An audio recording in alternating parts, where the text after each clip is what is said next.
Hello, everybody, and welcome. This is One Day Today. Thank you all for joining us. This is episode 136, and I still can't believe we've had that many episodes. Kind of wild. We started this. As many of you may remember, originally this was going to be a live event, and you ever heard of something called coronavirus that happened, and it kind of changed all of our plans, and we ended up pivoting to this online format. And who'd have thought that we'd be 136 episodes and growing. So thank you all for being with us. And I'm gonna start. We like asking a lot of questions and have inquiries here, but I'll start with, who am I? Am I the things that happened to me? Am I the things that happened in my past and the stories I tell myself about them?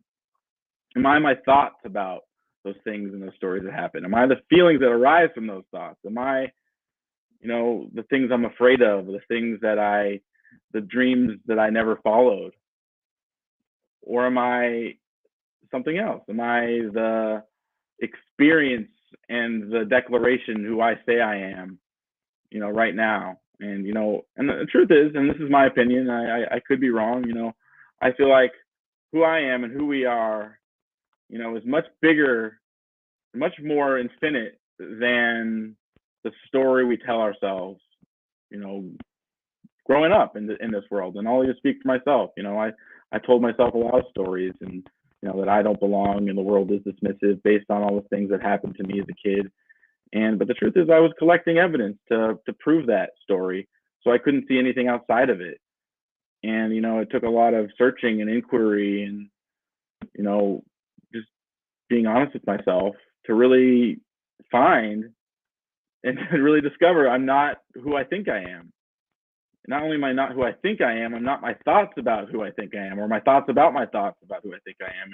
Well, this world, this infinite expanding universe, and everything within it and without it, is not our thoughts about that. It is what it is, and we get to play, and we get to create, and we get to say, we get to declare what it is, who we are, and what we're about, and what we value, and what shakes us to the core. That kind of thing that, not we're just doing on the surface, but the thing that just drives us, the deepest part of ourselves that, most times we're growing up is buried until we have the courage to remove those barriers. But that's why we have this stage, because I would assert that every person in this planet, no matter who you are, where you're from, what you look like, what you believe, what color, what size you are, you have something unique. You have something powerful that can lift someone else up, that can empower somebody else. And that's what this space is about, is we have leaders from all over the world, community leaders, creative leaders, spiritual leaders, people who are up to something bigger than themselves. And, that for them, it came from a journey, just like for you and for me. And, I think we all have different unique journeys, but what really brings us together, what we have in common is, on the other side of all that fear, that trial, the trauma, tribulations of our life, is the most powerful things in our lives to be discovered, that we can't even see, that we can't see. But welcome, everybody. That just felt appropriate to have that reminder for myself, but also for all of you watching and tuning in. But I'm really excited about our guest today. Someone who inspires me.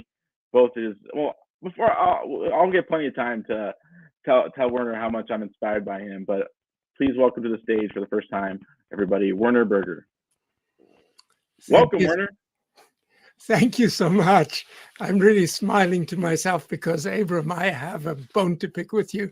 Because when I asked you, what is this call all about? You gave me a one-liner. And what you've now positioned is so in line with what I had intended talking about. In fact, even the quote that I created just before this started. And the quote was, "You are not the you that you think you are, or that most of you think you are." Because, and you said it so eloquently, we grow up having this perception of who we are. And most of the time, it's, I am not good enough. And as a result of that, we do one of two things. We either push it and become bullies, or even if we're not bullying somebody else, we have this internal drive that I have to do this, which of Mm. course has everything to do with me having to prove myself. Or on the other hand, I sort of fade away. I was going to use the word slink away. But that's probably not an appropriate one because it has a designation that I don't mean. And I'm certainly one of those that faded away because I Mm. truly believed till very, very late in life that I am not good enough. I don't measure up. I'm not as good as Mhm. the next person. I can't do this. I can't do that. And what did I do as a result? I bust my butt to prove that I am good enough. And every time I do that, I'm really telling myself, you see, you're really not good enough because we will never measure up to every aspect of every person that we encounter. So, what did I do as a kid? I learned to dance so that I could show off. I was a pole vaulter, and every day it was, and I loved the sport. Every day it was about practicing and practicing and practicing and getting better. And by the way, athletes are often, in my experience and my personal experience, are often strivers to gain more height, to gain more speed, to gain more endurance. And the only purpose is to prove to myself that I am good enough. And only if I win do I get that sense that I might be. But it's a phony sense, unfortunately. So the question could be asked, what do you do about that? And one of the things you do about that, and Abram actually said this, you ask yourself, who am I? But you don't stop with your answer. In fact, when you say to yourself, oh, I'm a carpenter, or I'm a bus driver, or I'm a pilot, or I'm a corporate consultant, the question becomes, who is it that is that corporate consultant? Oh, it's me. It's a guy. I love sport. I'm married. I have 4 kids, 3 of my own and 1 adopted. I'm giving you a bit of who I thought I was. I'm a business owner. Oh, I've grown this company 700% in the first 7 years, and I took it over with 17 employees at the age 28. But who is it that did all that? And you need to keep, and this was not taught to me, and you need to keep asking yourself that question until there is no more answer. And then you will find the answer. And I'm going to challenge you to actually take this through to the end where you cannot answer any additional question. And I would suspect, as it has with some of my friends, not everybody, the answer will come to you. Something that also drove me is, and I sort of mentioned my passion for sport, is fairly late in life, I started climbing, mainly as a result of my second oldest son saying, hey, Dad, you said you wanted to go to Everest Base Camp, because I'd been sitting in a self-development workshop maybe 2 years prior. And the guy in front said, what do you want to do before you die, but you don't think you ever will? Of course, he was saying, what's on your bucket list? But this was prior to the movie, so we didn't have those words. And I sat there and thought, I want to climb Mount Kilimanjaro, highest mountain in Africa. I was born on that continent. I want to see Everest Base Camp because, wow, the lore of Everest and Hillary and Tenzing, having climbed it in 1953 when I was 16 years old or whatever, was just still powerful at a very late age, somewhere in the mid 50s. And I want to climb the Matterhorn because everybody knows this beautiful mountain in Switzerland. Never ever thinking that any of that would happen. Excuse me. Went home, told my family about it. Everybody chuckled, thought, oh, what's this old fellow? There's another word for that. Dreaming about.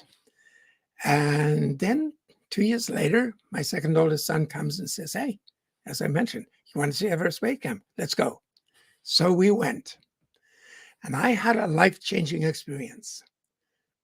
However, I did not know that at that point.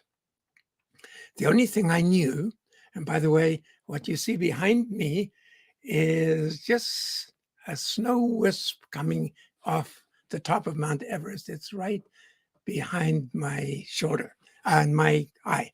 Anyway, I did not know that it was a life-changing experience, but something I realized, and this is days later, weeks later, months later, every time I thought of this trip, I just had a glow. I felt as if I were dancing inside. It was just marvelous.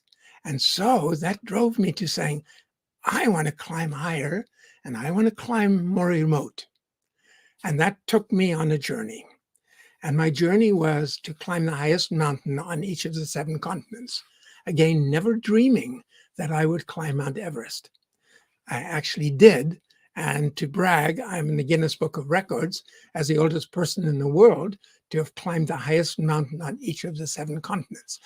My purpose in climbing was not to create that accolade, because I didn't expect that I would ever do it.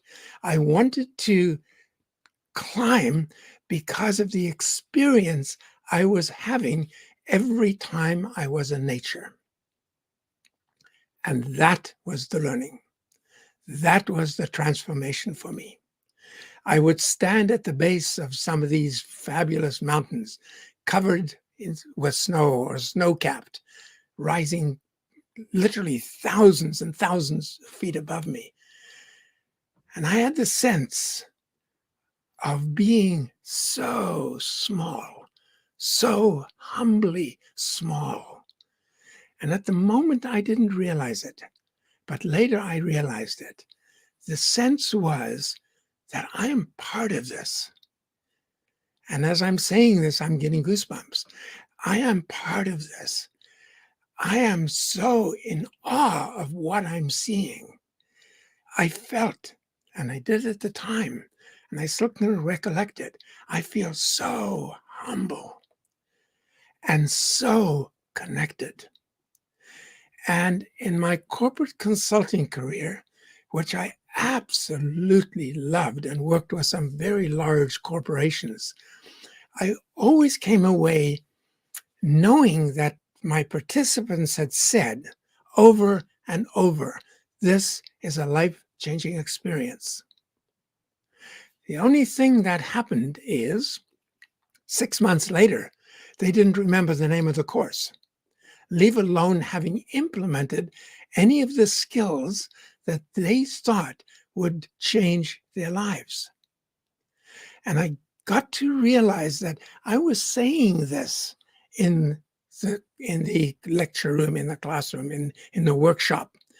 It is not about what you are saying when you are in sales, because leaders are constantly in sales, but it's not a manipulation. It's an influence to inspire. But when you don't do it right, the words don't mean anything. It has everything to do with who are you being when you are interacting with that other person. And they know who you are being. And unfortunately, most of us don't until we know who we are and until we experience a connection. And the first connection to experience is a very, very deep connection with self. And it doesn't mean anything other than I am me. And I can look out and be in awe of the sunset. I can be in awe of another person. And in fact, when you connected, how can you not be in awe of other people? Because as human beings, as creatures, we are so amazingly unique and perfect. I'm going to let this sink in for just a minute. Just think of how fabulous this mechanism is. We take foods in, hopefully they're as natural as can be, and they have been prepared by, quotes, nature, if you wish to call it that. Some of you would call it God, some of you would call it Buddha, some of you would have other names for it. They are so perfectly prepared for you that your body knows what to do with them. Not only do you chew and swallow them and digest them and then spread the goodness and remove the not so usefulness, and every organ functions in sync with the other organ. There's magic here. That is the you want to tap into, the you want to be blown away by. Just let me check the time. Okay, I'm going to wrap up in just a minute. And that is the you that I would like you to be in touch with, not just discover, but truly be in touch with. Joseph Campbell talked about the hero's journey. And the hero's journey is you step off into the deep end of the pool. You struggle and you do not know, how to survive or how to get through this. And then something shifts and a way emerges.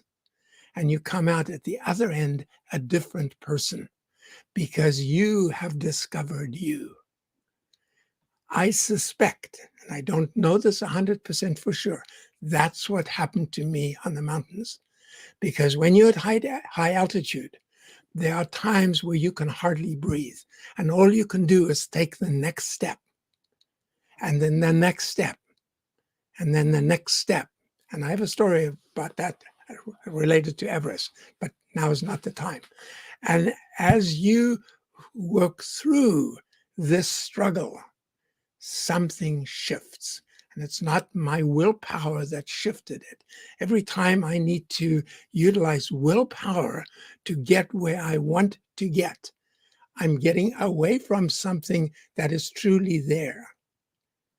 But when it comes from the inside, and I combine it with my intention of doing good, you can't, by the way, be totally connected without constantly looking at how can I improve things as opposed to how can I take things. So my hope for you in this very short talk is that you get a sense of how unique, how beautiful, how special, how fabulous, how intelligent this system that is you, and this universe that you're a part of is. And you allow yourself to live into it and get away from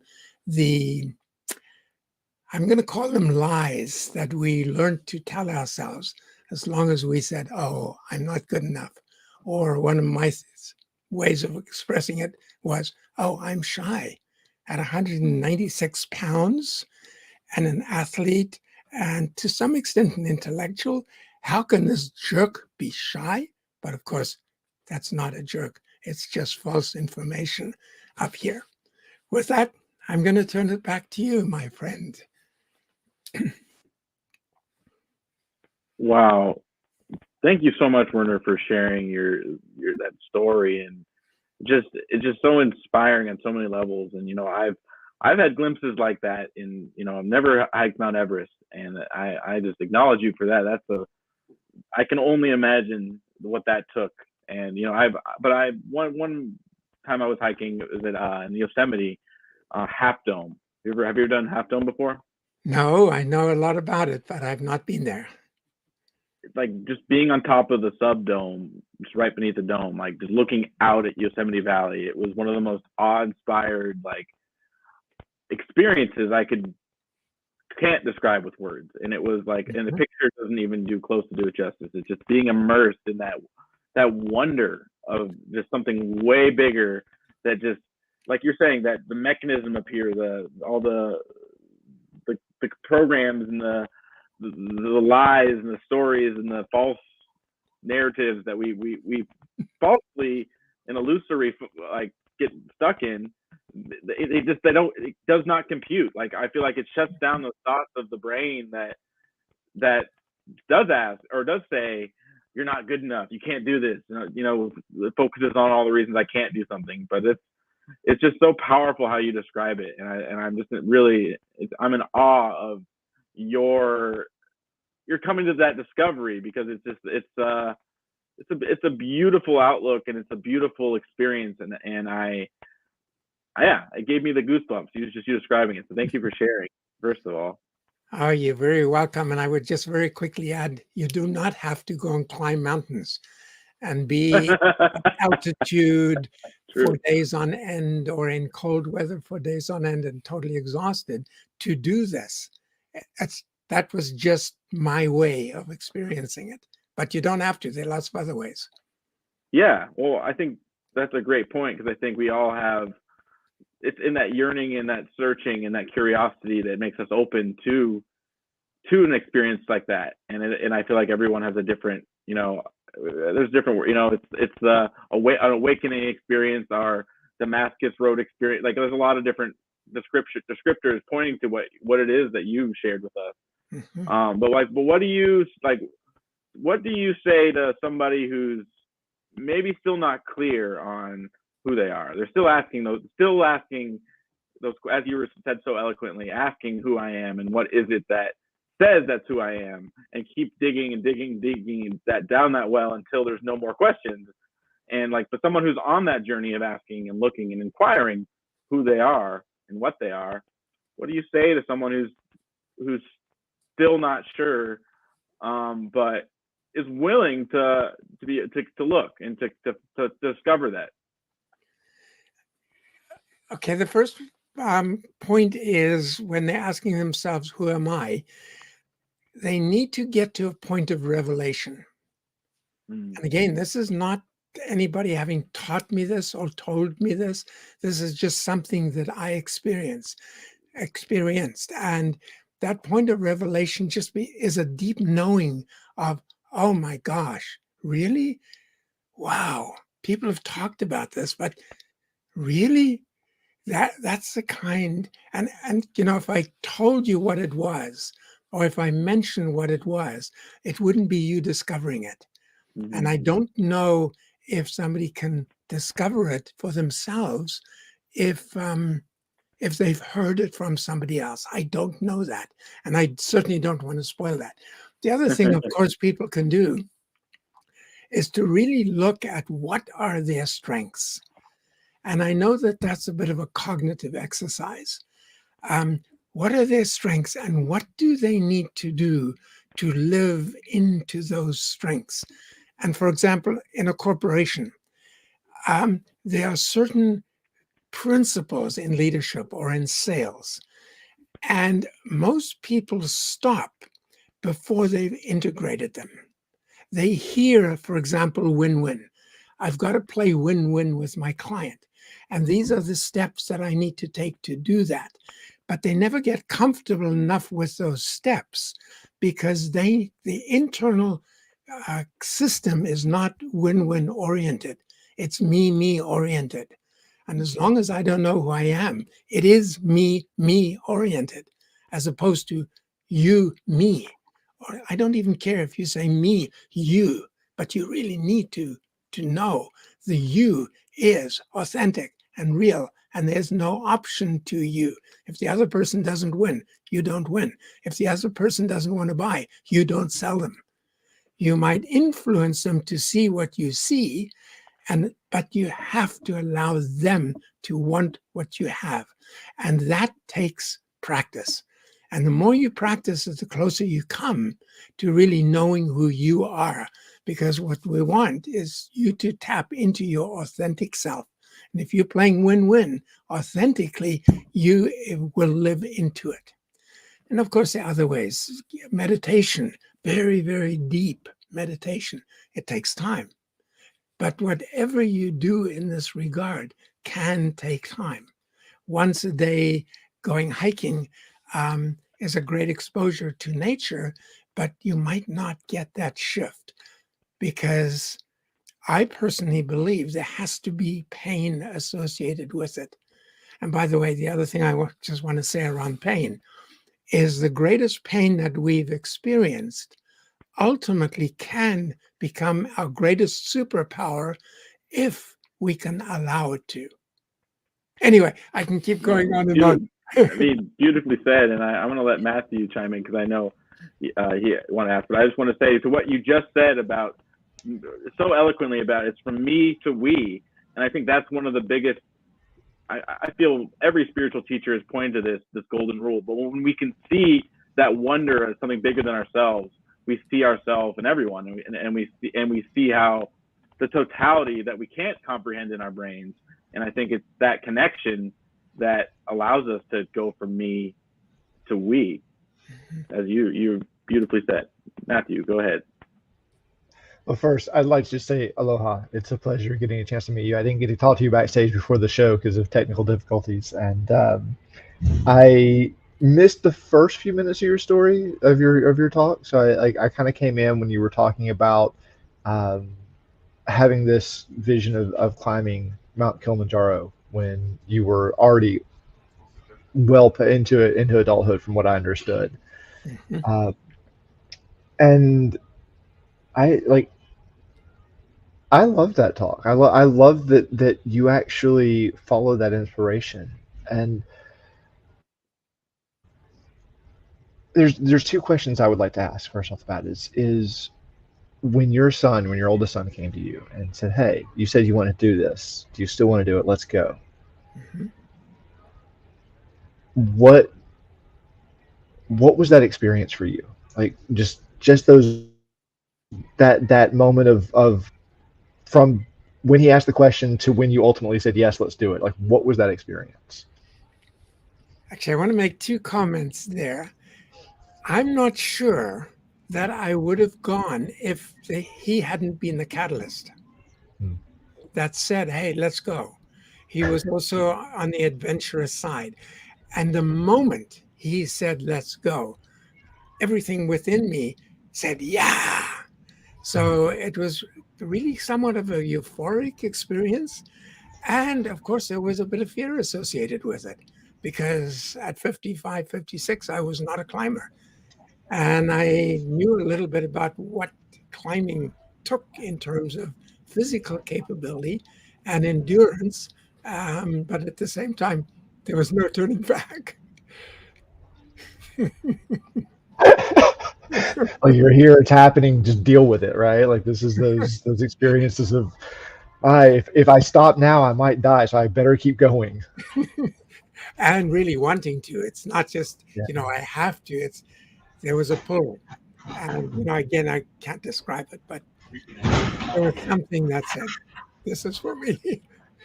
I feel like I'm familiar with that experience, and like as you said before, it's not something that I can share in words. Like it doesn't translate, um, at least not in any words that I've ever discovered.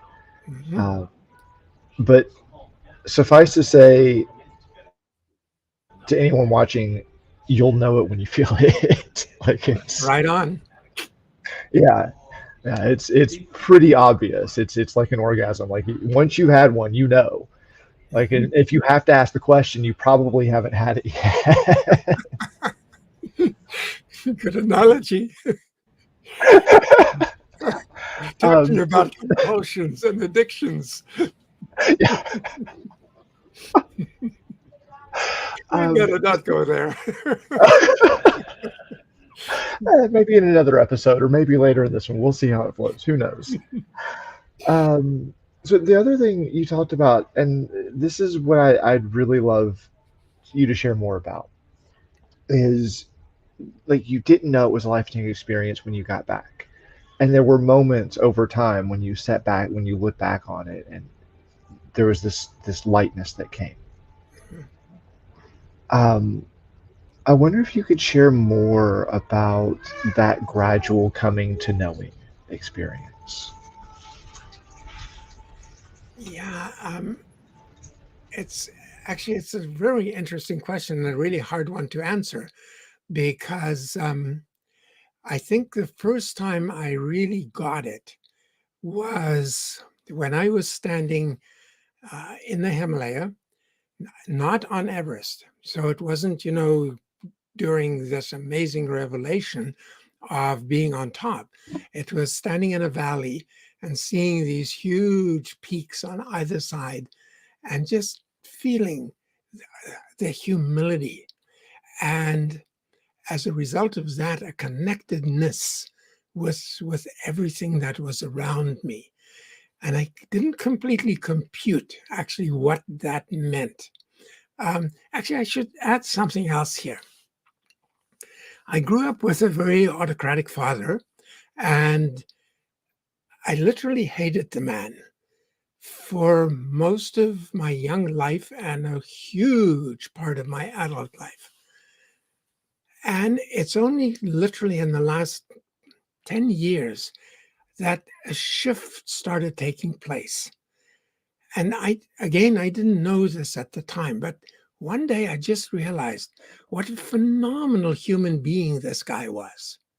Yeah, there were differences between how I thought I should be treated and how he did treat me. And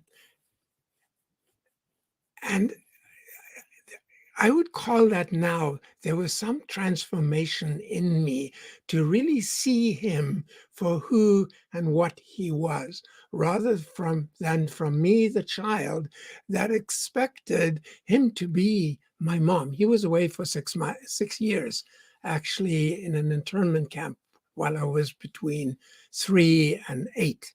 And lived with my mom, and my mom was always warm and considerate. And I expected him.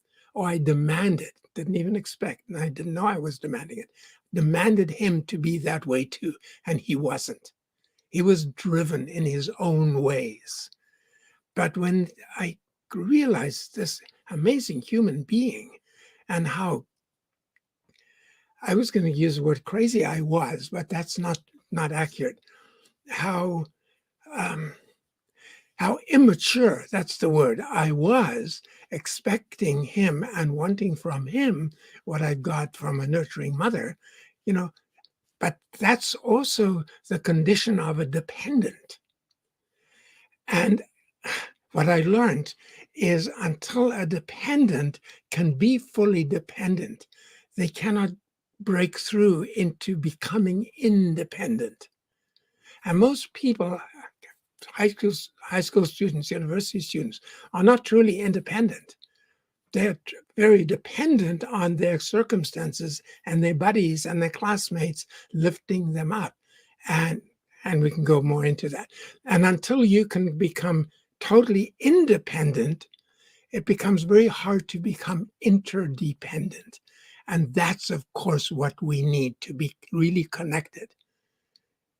During our dependency phase, we're connected, but with a me attitude. During the independent phase, it's even more me. I want my way, and my parents are wrong, and this shouldn't be happening, and that shouldn't be happening. And why did this happen to me? To the point where ultimately, when we become interdependent, it's not just with others, it's with ourselves and with the environment. You can't not be interdependent and not care about the environment.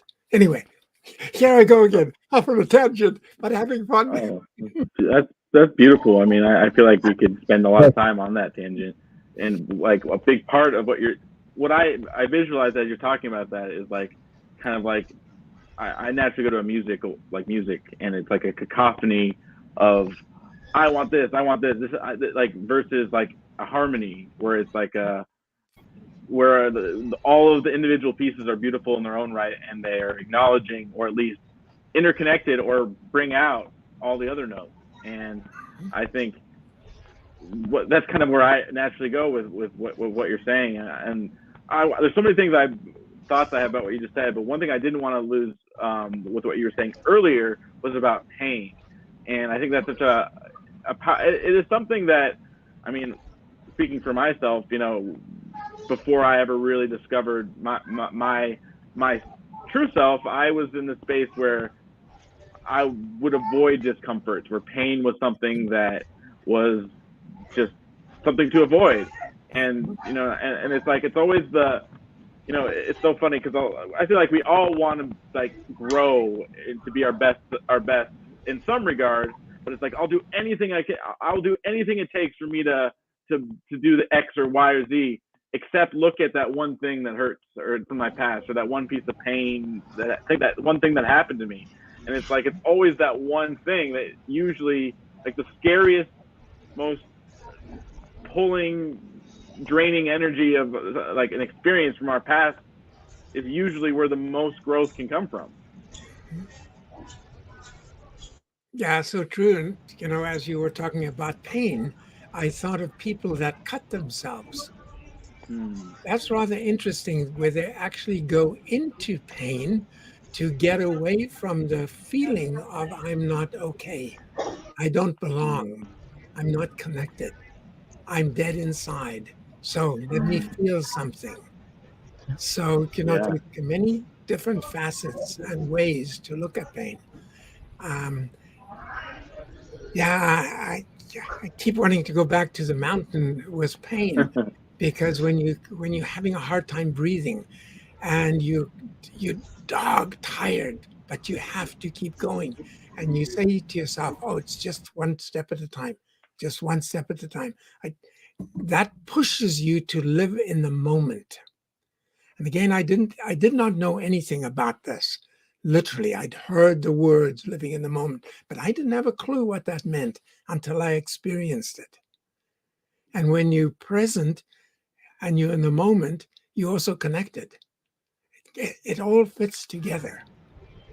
And it's just going through the motions of what I know I want to accomplish, and saying to myself, one step at a time. One step at a time. Let's go back to that question that I asked earlier, though, because you brought your dad up, and there's a lot that I feel is connected that you haven't been able to touch on yet. So what brought your dad into the conversation from the original question of sharing more about the experience of gradually coming to know? I think it came just about from the shift within me. The shift within me from, first of all, identifying myself as part of a bigger whole. And again, not consciously thinking, oh, if I'm part of a bigger whole, my dad has to be part of a bigger whole. It wasn't cognitive. But I think that shift of connection internally and not cognitively took me to my dad. And again, I don't know exactly what triggered that, but I wanted to pull that shift in as a shift in being. And it's not a predetermined one that, oh, I'm going to get there. It's something that happened as a result of a shift within me. Yeah. And it's these. Yeah, it's just not necessarily a painful one. Like, maybe there's pain involved, but ultimately that shift, the consequences of your action, your taking action, and your perseverance and determination led to that shift. Is that fair to say? Yes, absolutely. Yeah. It's honestly, to me, like, it's that shift that feels paramount. And I grew up in what sounds like very similar ways to you and like to Abram, I know, without any of the tools that make this shift easier. Like none of that was there. And yet here we are talking about it, having experienced it in completely different ways and from completely different paths. From this new perspective that you hold, what is, how does that question want to be asked? From that perspective of beingness versus doing that perspective of feeling embodied versus like trying, What does your life look like now versus from before the shift? Like, can you kind of pull out some like experiences of differences that you have now versus before? Oh, yeah, definitely. Once I once I had the sense of presence, of being in the moment, I knew, or I got to know, that I can create that more easily than just thinking about it, because I can go back to the experience. The other one is just the sense of personal responsibility. I taught this in my leadership group, to my leadership groups, and these are senior execs, and they couldn't get that they, and I couldn't, even though I was teaching it, I couldn't live it, put it that way. I got it here, but I couldn't live knowing that I was personally responsible for anything and everything that happened in my life, because my mindset wasn't such that I could own it. I could talk about it and I could teach it and I could encourage other people to look into it, but somehow I could not handle that yet myself. And still from time to time, I have to catch myself and say, hey, wake up. You know this stuff, not just cognitively, but experientially. So it's not a nirvana that is with me every single day of my life. I still have to somehow pull myself back sometimes and say, hey, what are you creating here? Or what is it that you want from this situation? And what can you do? Not you out there, but you in here. What can you do to shift this?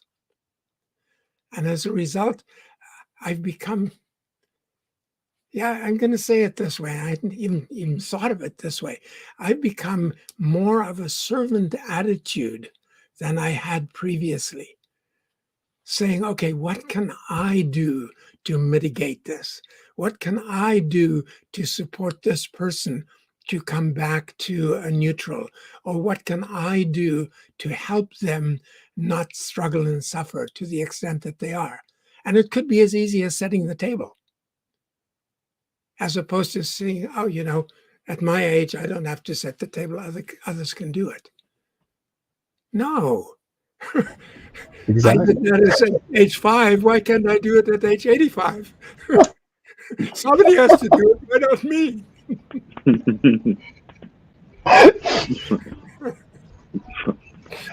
I love that. And I might prefer to go and sit and read a book somewhere, but this is life. But it's that question of what can I do? Like Yeah, for me, I've always asked it as who can I be? Like who can I be in this moment to serve the highest good for whoever I'm around and myself included. Um, and that's led to a lot of like letting go of identity in general. Because like there's nothing like if I can become anyone, if I can be whoever they need me to be in that moment in order for them to move into some higher I don't like that word. To move into a deeper knowing of themselves. Mhm. Then what else? Like, what is there to defend anymore? Like, hmm who was I ever really, and did that ever really matter? Yeah, that's beautifully said, because that's exactly it. Who am I? Yeah, I'm here yeah, to be a part of the whole. And what can I do to support the whole becomes the question, as opposed to what can you do for right, me? right. It's who am I? Who can I be? And what can I do? Mhm. It's like, and it's a sequence, and I think I think it always starts with that initial question of who am I, and it's that inquiry, and like as you're saying, it's not just a snapshot of one time, and then it's photocopy, and that's who you are, and that's who you ever always will be. It is a moment to moment or a step by step thing. With one step, you might feel, yeah, I'm getting to the top of this mountain, and the next step is like, I don't know if I can make this next step. And I think that it's those conversations, and that, because I feel like I love how you're sharing that you still get pulled back to that old, that old way before you experience that transformation. And I think it's that if you hadn't experienced the pain, if you hadn't experienced the experience itself, you wouldn't have the mechanism, the tools, the recognition of your own power to create who you are. Yeah, that's beautifully said, Abram. My gosh. And as you were talking, I was thinking of anger, because I do get angry sometimes. But I now know it's me that's making me angry. It's not you. You just being you. And I'm not liking the way you're being you. But it's me not liking. So what has to change? I have to change. And maybe as a result of me changing, it could affect a change in you. And it might not, and it doesn't matter. The only thing that matters is, what am I doing, not only to me, but to our coexistence. Right. You can nurture your environment that attracts that which you energetically are putting out there. Mm-hmm.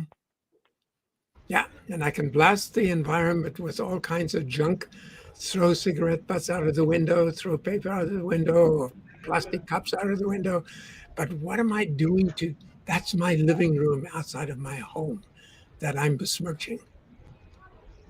And a lot of people don't even think that way. But fortunately, there is a shift toward that.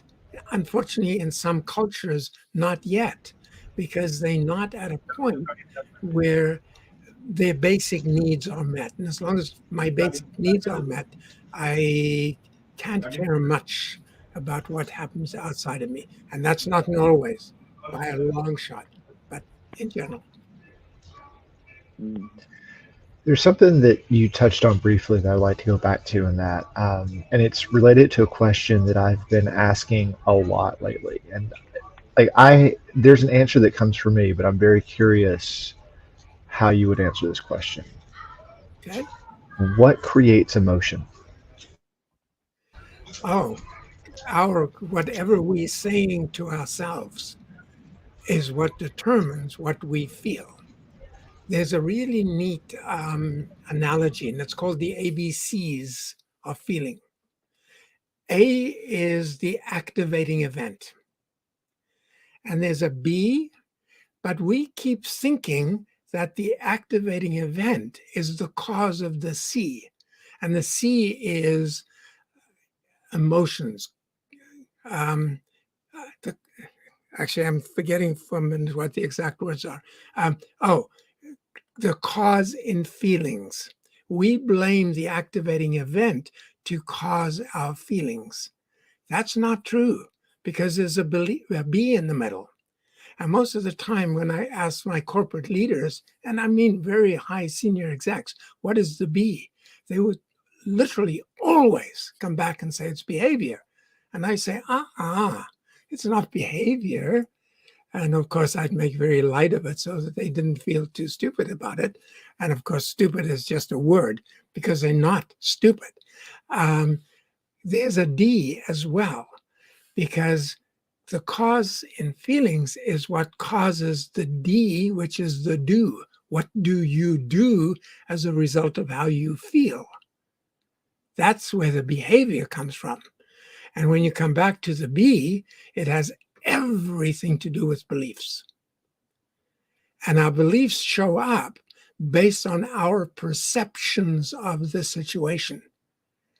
And our perception is it's wrong, it's right, it's good, it's bad, it's neutral. But where does that perception come from? It comes from our belief on how it should be. And the really, really good news here is we can change our beliefs. It's not an easy task. I worked on it for a very, very long time, and that was not enough for me to make the shift. I needed to have the additional experience. But it is a wonderful starting point to becoming self-responsible. Because the minute I know that I can shift a belief, And that some of the beliefs that I learned as a child that I had no power over, control over, whether I integrated them or not, to the point where they became an ingrained belief or an attitude from which I lived. I now have at least a chance to step into that and say, that's not the way it is. And growing up in South Africa, you can imagine what some of the beliefs are that I might have grown up with from a racial perspective. And it's just simply a belief that is not true. Human beings are human beings, and it doesn't matter who they are. A human being or a human belief, either one. One of those, we fall in one of those two categories. Well, I love that, and it reminds me. I mean, and that just points back to the power of being in the moment and being present and noticing the thoughts, noticing the feelings that arise from those thoughts. And I think, when it comes to our beliefs, our opinions, it's like when we have those and when they come up, that they arise in a way that makes it feel like it's us. Like it's just another one of those mental tricks that it's like, oh, I have this feeling came up, so this belief came up, so it's right, and that's who I am, and that's what I believe. But when we notice that in the moment, we can notice that we have a belief about our belief or an opinion about our opinion. And as we kind of dissociate, we can actually see that we're not our belief, and we can actually see outside of the point of view perspective, the limited perspective and the limited belief that we've almost built as a conceptual prison for our experience of ourselves and others. Yeah, really well said, because our beliefs are our perceptual prisons if they don't meet reality. And the test for reality is always, what is the connection? Am I connected? Am I connected within me that I can rise above what seems to be a slur or a slap in the face? Where it doesn't say anything about me, but it says everything about the sender. And again, we can say that is bad, or we can say, wow, what were his or her experiences that have him or her behave in this way toward me? Because the minute we know that it's not who they are, we can have a different orientation toward that. Or I look at a tree and I say, oh gosh, that tree is ugly. What do you mean that tree is ugly? It's been beaten down by the weather or by a windstorm or by lightning, or it's just grown in a shape that I didn't expect it should be grown in. But it's my expectation as to what the shape should be. It reminds me of the Henry Ford quote, like, I'm paraphrasing, whether you believe you can or believe you can't, either way, you're right. And I think that's speaking to what you're saying. And I will live to be right till the day I die. You're not going to change me. Yeah, exactly. Okay. Okay. You say so. If you say so, which you are saying. There's a question from the audience that just came in that I would like to pose, and actually add a little bit too. Please. He asked, what do you find yourself thinking about on a moment by moment basis? And what I'd like to add to that is, like, have you noticed a shift in the thoughts that occur most often since you've come into this new experience of knowing? I don't see a pattern in what I'm thinking about. Actually, that's not true. Interesting. When I'm raking leaves, for example, or doing something menial, where my mind usually goes is to leadership and how we don't grow up knowing who we are, which also means that we cannot be what I would call a connected leader. And, sometimes the word authentic leader comes into play and that needs to be differentiated, because some leaders are really powerful leaders, but everybody hates them.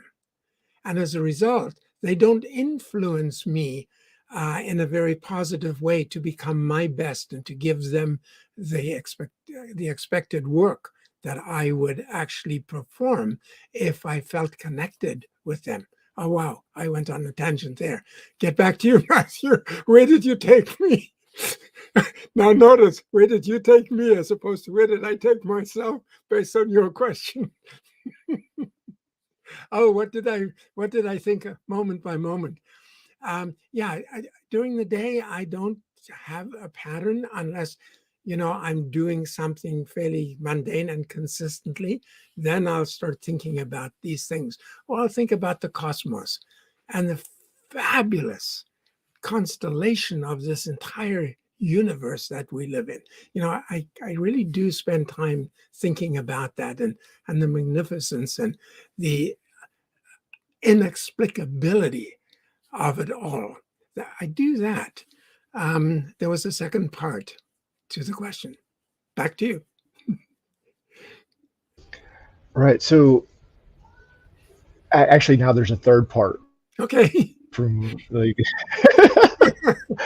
um, so the second part was did you notice a shift in the thoughts that came up most often as this experience of knowing became more real for you?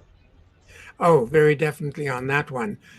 Because I suddenly realized, what is missing for my corporate leaders that so much want to be the best leader, and I mean connected leader that they can be, and yet they can't get there. So that definitely is an understanding came to me that they don't really know who they are. Their focus is still more on them and how they're going to be judged and their income level and their future, as opposed to being truly present with their employee who is struggling. So instead of saying, why did you do it this way? I could say to myself, what is missing for him doing it this way? What is my role to coach him to get not just what I need from him, but what he wants from his life. And of course, her, if I'm dealing with a woman. Yeah, so there definitely a different connection to what was missing with this leadership thing. Or in sales, it's a very classical example in sales. Am I here to make a sale? Or am I here to help you get something that's going to make a difference in your life? And you're going to want it, and you're not going to be unhappy paying me for it. Very, Yeah, very different orientation. I feel that. Okay, and so the third part, like leading it from all of that, leading into this, um, I've noticed that thoughts create feedback loops. Mm-hmm. That what I'm thinking tends to manifest in my reality, and I'm wondering, like, has the tail on that feedback loop for you gotten shorter as you've shifted your thoughts more consistently? So, like, does the manifestation happen faster? Yeah, I catch myself going into reaction more rapidly. And that allows me to check in, what's happening with me internally and what shift do I need to make to resolve an issue. So very definitely just recognizing that my reactions are really my doorway to changing who I am being at that moment. And that's part of that is conscious. It's not just, oh, it just happens. Yeah. And so, okay, and then how would you describe, um, what's the word? How would you describe your state of being as you've caught these more and more often and faster and faster and faster? Like, how has your experience shifted? Uh, Happier, definitely more contented, calmer, um, not not always needing to be in the forefront of things, um, and quite comfortable to be a support person. as opposed to, quotes, the leader. And at times, I will take on a leadership role, but I am no longer compelled from internally to do that. If it's appropriate, I can. If it's not, and sometimes I'll miss out and say, oh, I really should have stepped up there. And I didn't. I, I'm kind of want to bring it full circle as we complete this. I'm so like, this has been an amazing conversation. I'm so happy you're with us, Werner. This is like, your wisdom is just, I'm going to watch back your story because there's so much, it's so dense and they're so full, but I want to bring it full circle with what you first said. And Matthew, you probably missed this first part where you said how you were a dancer and all this talk of leadership and how you discovered that. And I had a similar experience in 2019 where I found myself accidentally addicted to swing dancing, which is a different story for another day. But one of the most amazing things about dancing and leadership is the lessons I've learned. When I learned dancing, some of the biggest lessons I learned were not dancing. It was how to live my life and be a leader of my life. And what you're just saying, Werner, about sometimes you're supporting, sometimes and I feel like the best leaders in life aren't the ones that say, look at me, I can do this and I can do this and I can do this twirl and like I'm so great. It's like what a servant leader does, as I see you truly are, is brings out the strengths of their team and their followers, their supporters, their whoever. Like doesn't even occur like they're in charge. It's just they bring out the beauty and the talent and the skill and just with who they're being. And I see that's who you are being, Werner. You are a true leader and a servant leader, and I just acknowledge you for that. And I'm inspired by you, and I really appreciate you being with us and sharing with so much wisdom with us. Thank you very much, Abram. And there's still a lot to learn. The end is not yet here in terms of learning and growing. We do, Matthew, I'll let you chime in here, but it looks like Fitch has a follow-up question that and we can let that be our last question. Yeah. So that was exactly where I wanted to go, I wanted everyone to answer that question. So I'll throw it up really quick and then we can just go around the circle. So Werner, I'll throw it to you first. The connection you experienced in the valley, which you mentioned, I don't have to climb mountains. How does one start the way to get to the revelation you experienced? And I feel like there's an infinite number of ways, but like what you had the mountain, what was maybe another way that you had the beginning of that? I'm not sure that I had another way. I did a lot of reading around human beingness, but that was all cognitive.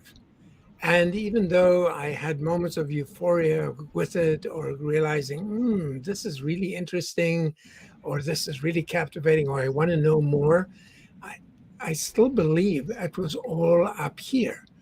It wasn't intrinsic within me. I needed to do something different other than just learn.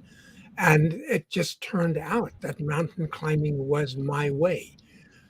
And when Abram mentioned dancing, if somebody really, really throws themselves full tilt into an activity like that, where sometimes they drag themselves to the bottom in terms of criticism because I can't get this step right, or I can't really gel with my partner, and they really allow themselves to experience it and pull themselves through it, that is a path. Might not be my path, it might not be your path, but it might have been his path or somebody else's path. And it could be with woodworking, for example, when somebody is so into the wood and the beauty of it and the malleability of it and the perfection of it, I believe that they can get there. Meditation, another way, but it's got to be really, really deep.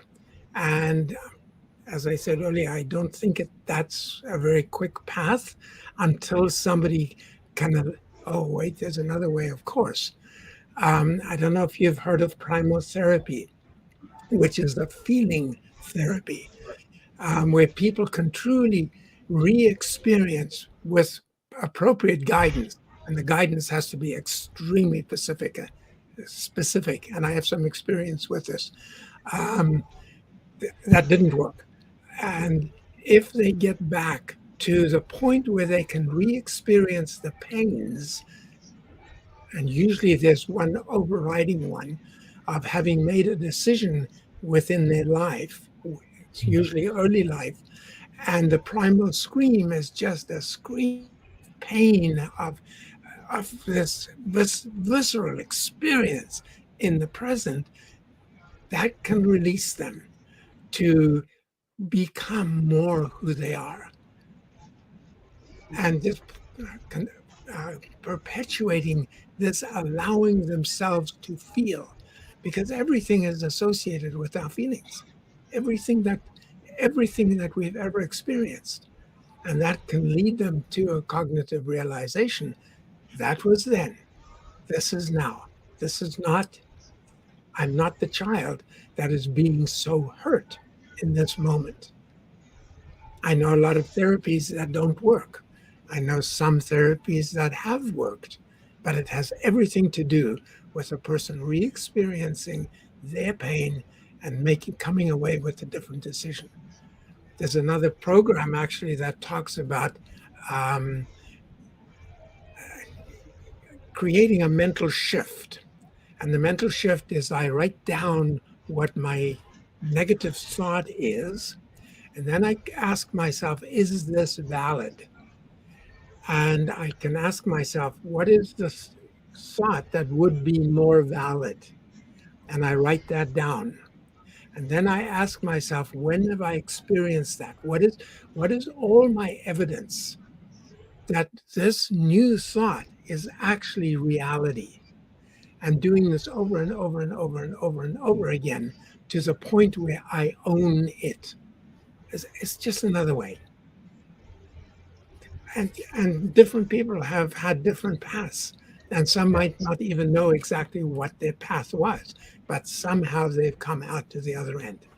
The unfortunate part is, again, in my experience as a corporate consultant, very few people have actually made that trip.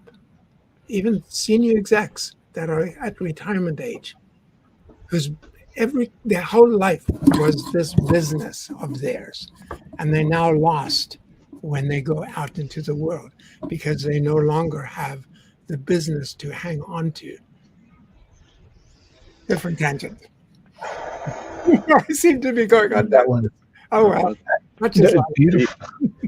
beautiful tangents though, and thank you. It's that last one that I'd like to springboard off of. For me, one of there's been multiple paths that I've walked that have kind of led me back into that experience of knowing. But one of the most consistent ones is noticing when I'm miserable. Mm-hmm. Mm-hmm. And then working backwards to what created that misery. Mm-hmm. Perfect. And that, that example you gave at the end of the corporate exec who has spent 60, 70, 80 years building this company, and now they're done and they're completely lost and they have no earthly idea who or what they are. Mm-hmm. That's an experience that I would put out there. Not everyone has to experience it that extreme. Mm-hmm. We all have moments of that mm-hmm. every single day. And to catch one of those moments and notice, oh, this isn't something that is fulfilling. This isn't something that I feel alive. This isn't something I'm miserable right now. Mm-hmm. And to be honest about that, mm-hmm. that's a chance. That's an opportunity to go back and go, okay, what the validation therapy you were talking about, what would be a much more valid experience for me? What would feel more real? What would feel more alive? What would feel like passion? Everyone, I think I've heard almost every coach ever say this: follow your passion. But that's not it. That's not enough. Passion is cognitive. It's a belief. This is something deeper. And as you said, you know it when you're fully immersed in something, whether it be woodworking or skating or climbing or driving or horseback riding or painting or writing or like whatever it is. Like when you are fully immersed, you know that experience. So Yeah, that's you're right been on. that's kind of been my experience with it. And Abram, I feel like Beautifully said, both of you. And I love this question. Thank you so much, Fitch, for asking it. And I would say, you know, it all, this is. I'm going to point to something from my journey, and I think this is the power of human expression, of authentic expression, of art. It is something that allows us to experience wonder, that breaks us out of, even without a cognitive recognition that we're even breaking out of our own mental perspective.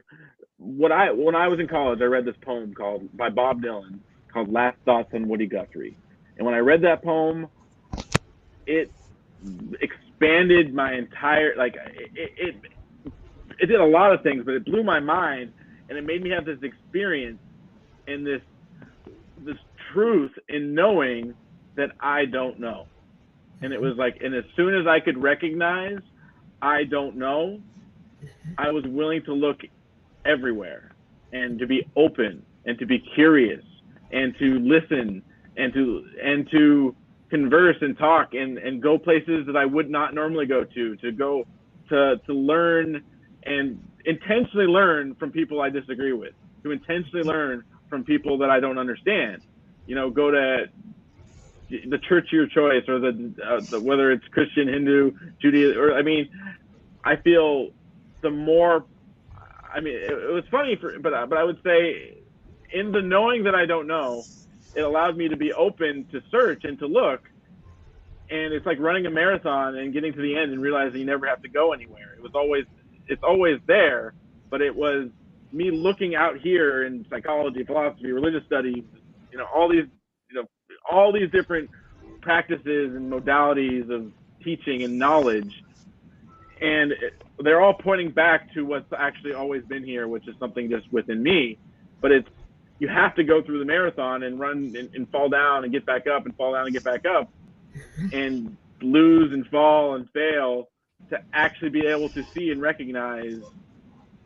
And that's where the wonder comes. It's like, it's always there, it's always been there, but we can't see it from the me that is caught up in these beliefs and these mental patterns. So I think it really comes down to just knowing that I don't know, and being open to look and to search, and being so being so skeptical of your own skepticism, to question your questions. And I feel like that it is subjective how we get there, or if we get there in our journey, but I feel like it's that openness that we don't know that allows us to actually inquire and discover that for ourselves.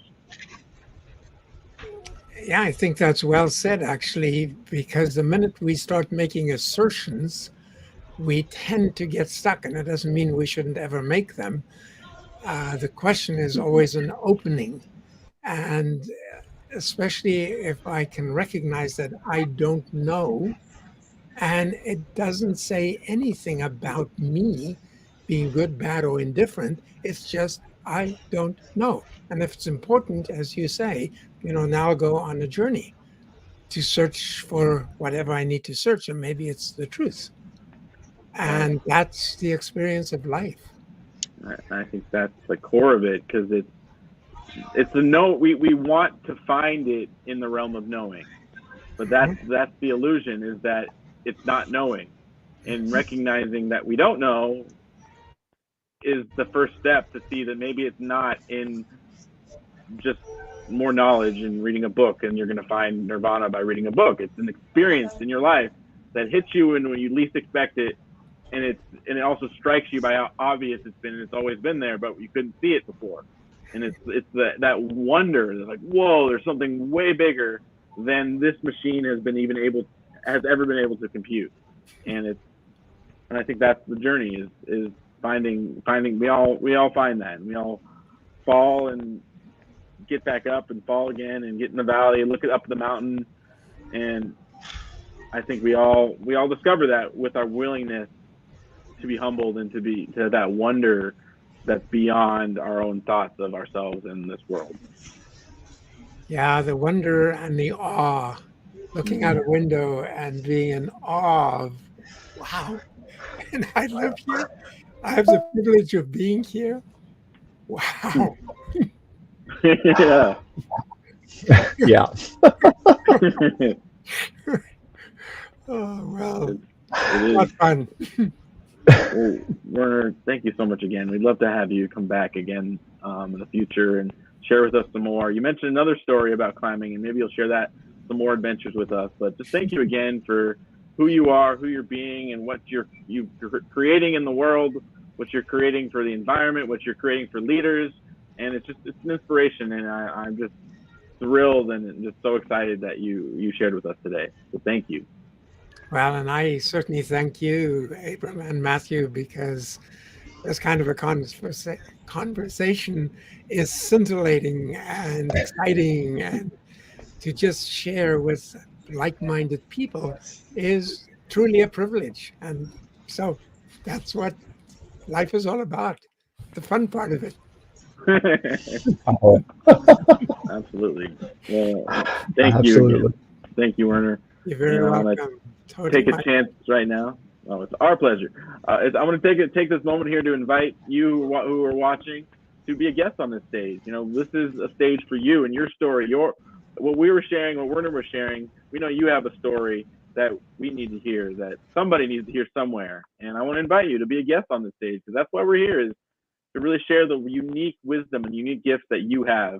And it's only yours to give. And this is part of our one-day mission, which is bringing you and me and communities together in joyous celebration, unifying humanity in our diversity to create a better world for us all.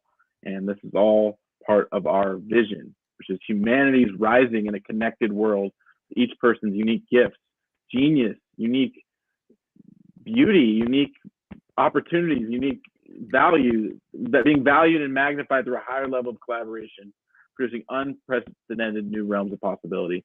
Thank you all again so much for being with us. Thank you again, Werner. It was such an honor to have you. And as always, have a wonderful rest of your week. We're probably gonna have one more episode this year, and we'll have a great next year, but we'll get to that next time. But I love you all. Be safe, be well, and as always, one day is today.